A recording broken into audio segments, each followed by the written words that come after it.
Hello and welcome to the award-winning Ed Brown Show. I'm your host, Kamaria Richmond, and we are continuing our conversation with Chris Stevenson, and he is the Legislative and Community Liaison for Prince George's County. So welcome back, Chris, to the show. Thank you so much. I'm so happy to be here. Yeah, so let's start with, and we talked about this a little bit before, why you decided to get into politics. So it was, you know, like I said before, it started with my grandmother, and I think making that change from wanting to go into a different career route where, you know, you're helping people at the same time, because if you go into medicine, you know, it's of course a career where you're helping people, but I think I wanted to help people in a different way. I was very active when I was younger. I was going to those civic association meetings. At first, it was something that I just watched. I attended and I heard what people were saying and what other, you know, city residents had to say, but then I wanted to be a part of it. And then that's how it kind of transformed from, okay, you know, let me just stop going to the meetings just to watch them, but let me actually help them with some of their initiatives. And that led to kind of, well, maybe, you know, if for example, I used to work for State Senator Joanne Benson. If I, you know, work with her, I could help try to push certain initiatives that can help the county.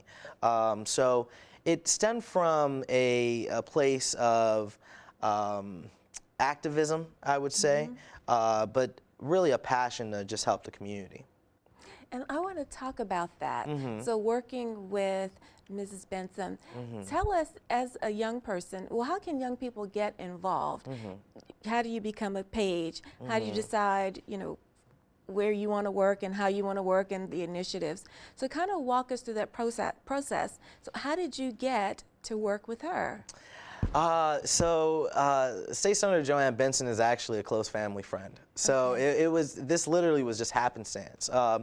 When I graduated from high school, she actually came and visited me, and we spoke, and I didn't think too much of it, but we just started forming a friendship, a relationship, and it kind of just stemmed from there. But when you know, talk about other children that are in high school and they want to become more involved, I would say going to your civic associations or going to organizations like, for example, the Prince George's County Young Democrats, right? They are a great organization. They're very active in the community.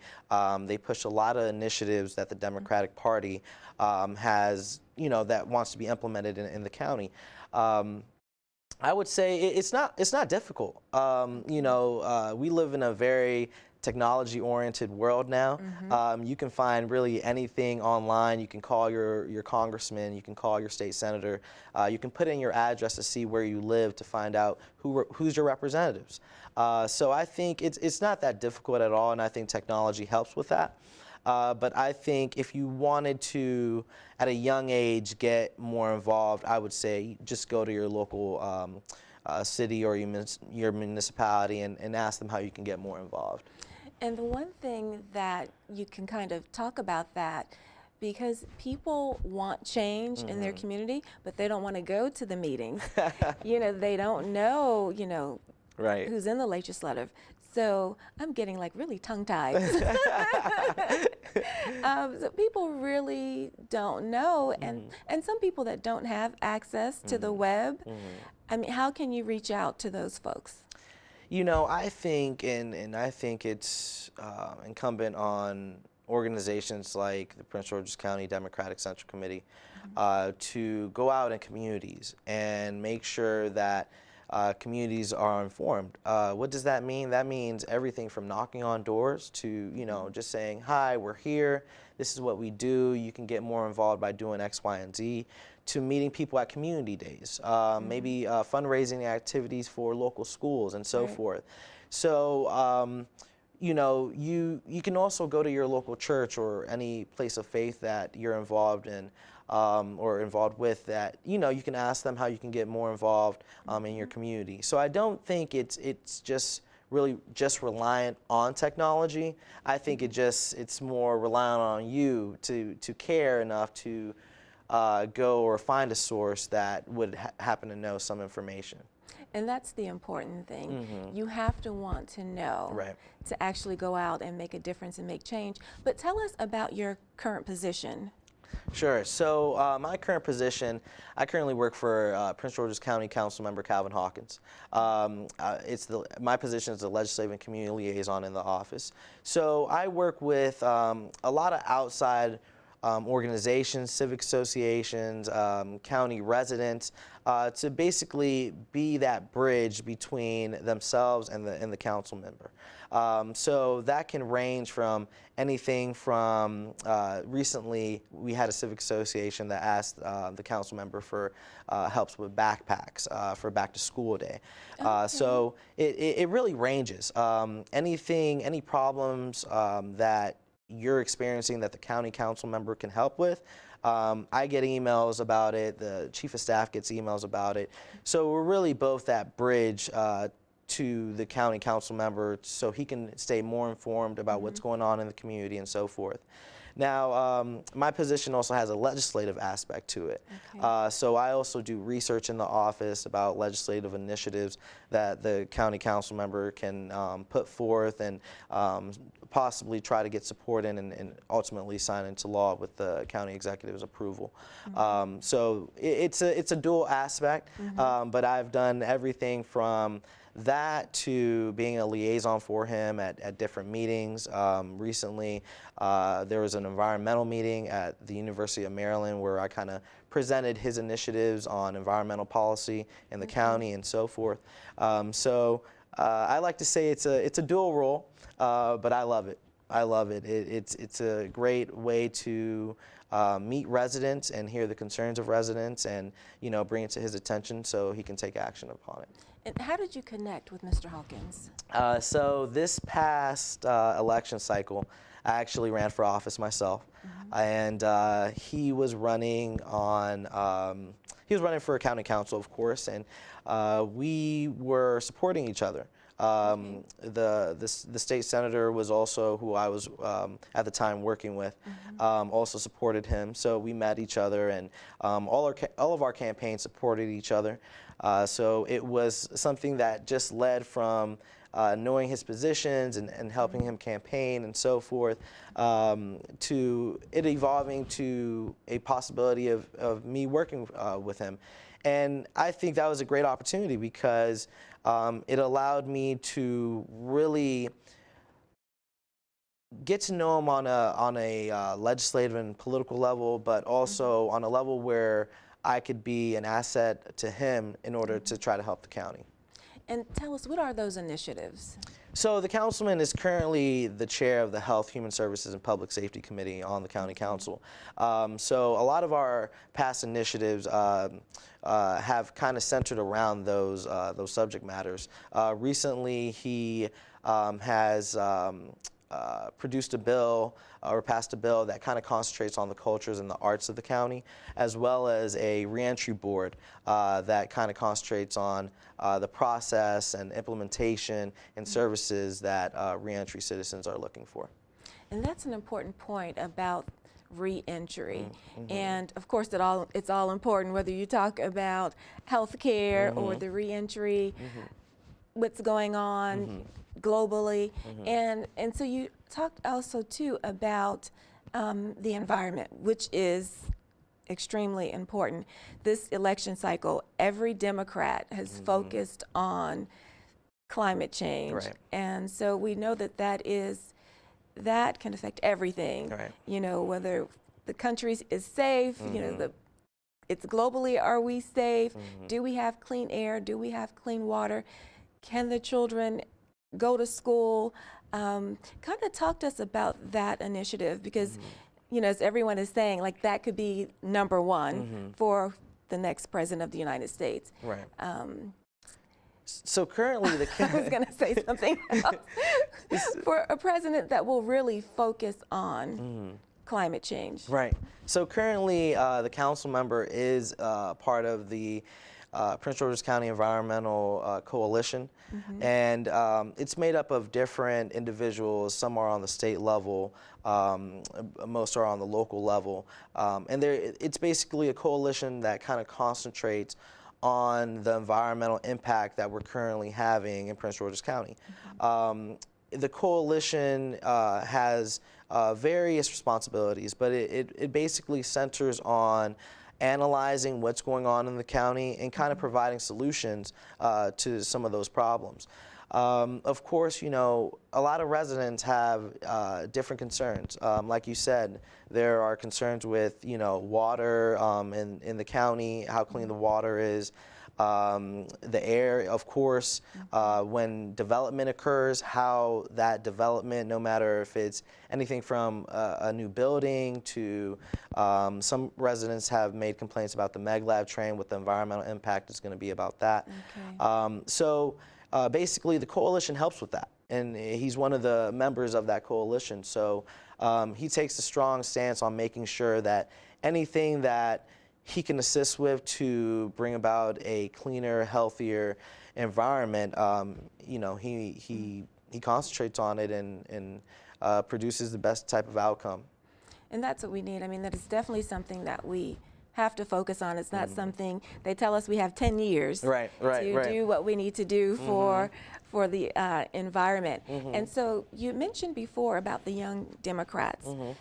Tell us about what they're doing, and I know they're passionate about what they're doing, but how are they doing it, and what's like their #1 goal? Yeah, the Prince George's County Young Democrats or the Prince George's County Democratic Central Committee? Talk about both. Both? Actually. Okay. Yes. The Prince George's County Young Democrats, they meet monthly, and their job is to basically support the stance of the Democratic Party, which is similar to the Prince George's County Democratic Central Committee, except for the Central Committee is the governing body of the Democratic Party in Prince George's County. Now, the Young Democrats, they do a lot. I can't really express that enough. Everything from clothes drives to making sure that communities are cleaned up. They recently did a activity, I think, in the northern part of the county to assist in a cleanup day. And they also partner with different organizations and agencies in the county to assist with those different type of measures. So I would say they concentrate on all of the issues that the National Democratic Party concentrates on, and of course, their environment is one of those issues.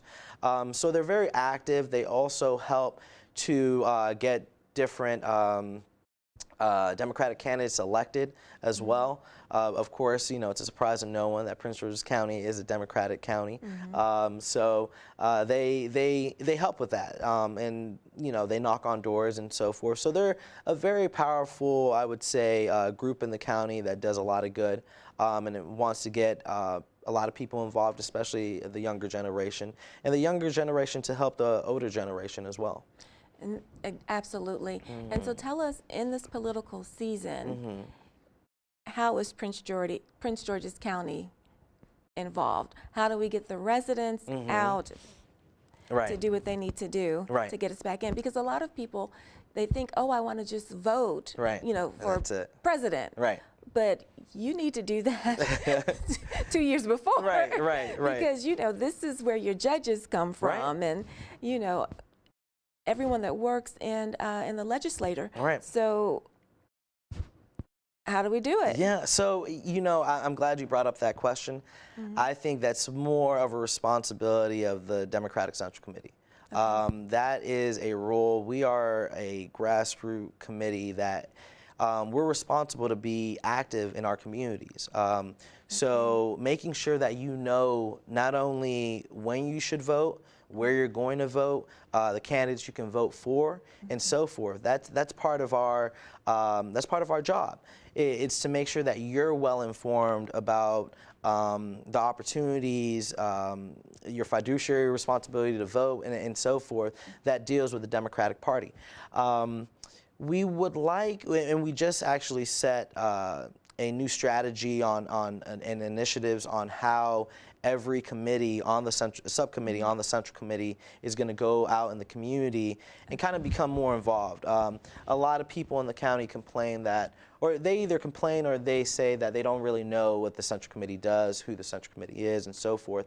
And that's part of the reason we want to be more active. Right. We have a new strategy plan to actually go out in the community and become more of a presence, so people that aren't informed about, you know, the democratic process can get more involved. And we want to make sure we target all ages. You know, it's not just a middle age, a senior age, or a younger age. It's all ages, because everyone does need to become more involved with the democratic process. And with this, the climate that's going on now, so let me just ask you for Prince George's County and education, because we know that there is a kind of disconnect with that or about that. So tell us how we're gonna fix it. So education, I mean, that's been a overarching issue that a lot of residents have been talking about in the county. I think Dr. Goldson has done a great job. A lot of her initiatives that her and the county executive are pushing in the county that concern education are being not only I would say they're not only welcomed, but you find that a lot of residents are wanting to participate in those initiatives. I think in the past you haven't really had that. I think residents weren't, I mean, they were concerned about our school system, but now you see a change where they want to get involved and be more active. So, you know, the leadership that the county executive as well as Dr. Goldson have had in our county is tremendous. Now, when it comes to bringing about educational changes in the county, you know, you also have to look at the school board. The school board has, you know, a main responsibility to kind of conduct the business of the education system in the county. How residents can get involved is, you know, a lot of residents should go out to the school board meetings. And if you can't go out to the school board meetings, thank God for technology. You can watch it. You can watch it online as well, I believe. So, making sure that you're well informed about, you know, if your child goes to, you know, Thomas Johnson's Middle School, what their policies are, you know, how much money that school is obtaining from the school board, you know, what opportunities are there, and really just being an involved parent, you know, participating with your PTA and so forth are ways as well. So I think there's not a lack of opportunity. I think, you know, you just have to have the will to do it. You have to be involved. Right, right. You have to be involved. And now when we talk about voting, so in some parts of the country, a lot of people, it's, you know, it's getting harder and harder for them to vote. So in Prince George's County, do we have any of that where you can't go vote, or your polling places, you know, someplace way out yonder? I mean, do we have any of those challenges? I don't think we have those exact challenges. I think our challenges are a little bit different. I do believe that we need to make sure that we ensure transparency in the county when it comes to, you know, like you said, most people know about the general election, but they may not know or even care about the primary election. So informing residents about maybe the significance of the primary election, making sure they know, you know, who's on the ballot, what they're running for, what that position means, and so forth, is really important. I think, you know, most people, you know, when they hear about the presidential election, they get excited, right? Because it's the top leadership in the country. But we need to keep in mind that local leadership is very, very important. State leadership is very, very important. And you know, making sure that you come out on, you know, to vote on primary election day is significant because it has a ripple effect. Everything has a ripple effect on something else. So just making sure that we inform residents about where they can go. Most of the time, you know, you get a voter registration card in the mail. It does alert you to your location. If it changes for any reason, the Board of Election usually does a great job of making sure that you're informed about your new polling station and so forth. But making sure that we just stay on top of that as a central committee, but also just as a county and the Board of Elections as well. And the primary is just, I'm like, people, you gotta vote in the primary. You have to. You do. And so for Prince George's County, so there's a lot of building. Everywhere you go, there's a new home. I mean, just homes are just Development is everywhere. skyrocket, right. But what other kind of development is happening in the county? Because there are, like, you go and there are a lot of businesses and it's just boarded up. There's nothing there. So we have that kind of growth in in the homes, but how about in business? So I think, you know, and I can use my own city as an example.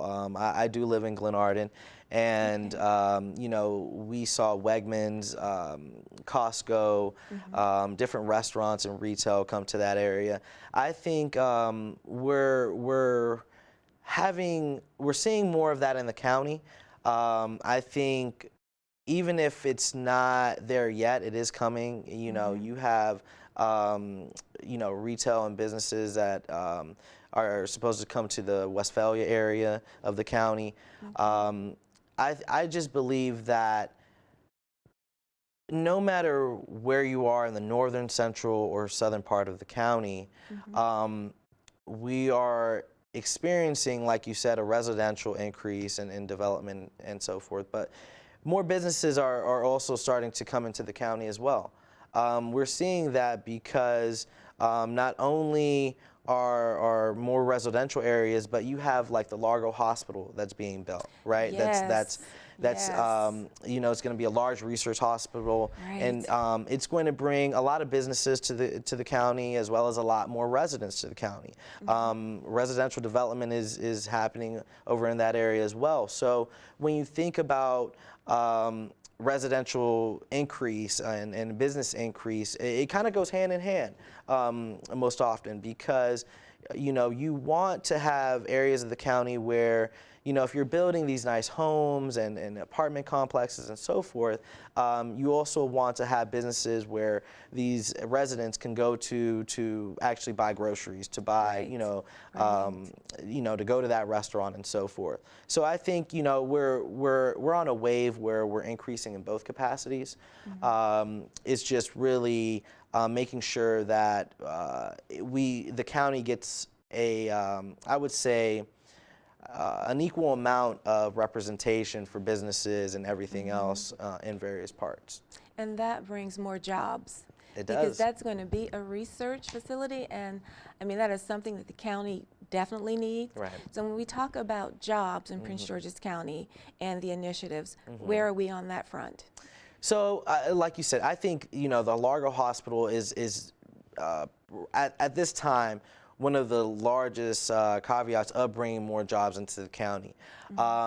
We want to make sure that, and this is just talking, you know, as a resident, that, you know, people aren't always going to Washington, D.C. or Virginia to work. Right? We need to make sure that we have jobs in-house in the county where, you know, you could wake up, I'm sure you would like to wake up and go to your job that's 5 or 10 minutes away, instead of maybe, you know, hitting DC traffic or going into Virginia or other areas, you know, that surround the county. I think that's, you know, the Largo Hospital is a catapult to that.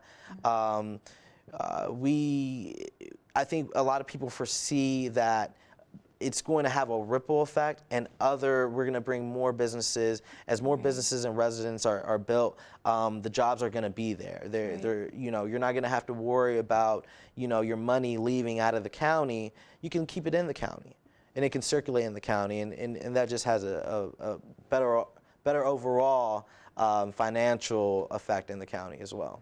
And that's what we need, because now a lot of times you are going to DC and Virginia to get what you want, to get what you need, just because it's there. And so it's so exciting and so promising that that's what's going on in the county. So what are you most excited about in this upcoming election? What are you most excited about? Where do you see where the major growth? Where's that going to come from?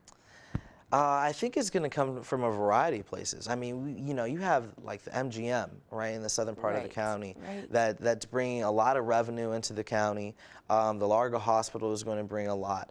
I think, you know, with the new plans that the county council has, the planning board, the county executive, all the major leaderships of the county, I think we're going to see a widespread increase in a lot of the needs and the wants that county residents have been asking for.